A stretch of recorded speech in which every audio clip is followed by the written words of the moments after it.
Hello and welcome everyone. This is a video on the setup options basically. First of all for the Germans, and then I'll give one for the Russians. And what I mean by setup options is, because this is obviously the setup in Memoir 44, but I mean like, okay, depending on which cards you get, what would be the optimal play and which options do you have?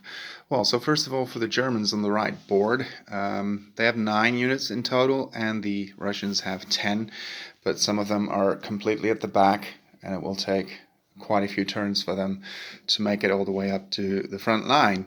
So if we go to the right hand section of the German board, as you can see it.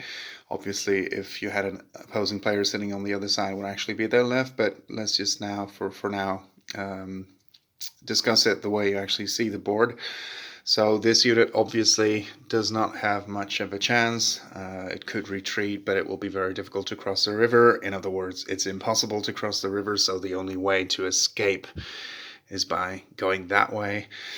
Is it worth it? I mean, probably not. But if the Germans go for it, then this unit doesn't stand much of a chance with a little bit of help from some units in the middle section of the board.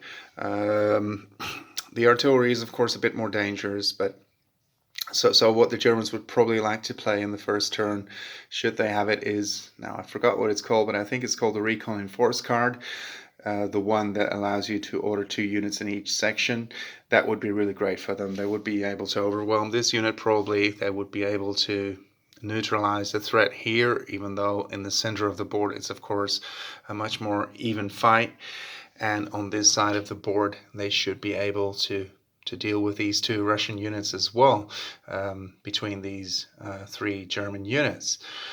Well, what else? What else would be a great play for the Germans? All units in the center would probably be a good card as well, because this is where the main threat is, and that would be a good way to neutralize it. And yeah, so those are the best plays, I guess, for the Germans, depending, of course, if they actually have those cards. Those would probably be the best options for them to play. Now let me know in the comments if you disagree, if you see some other options, if there's something I overlooked, but I think that would be the best thing for them to do.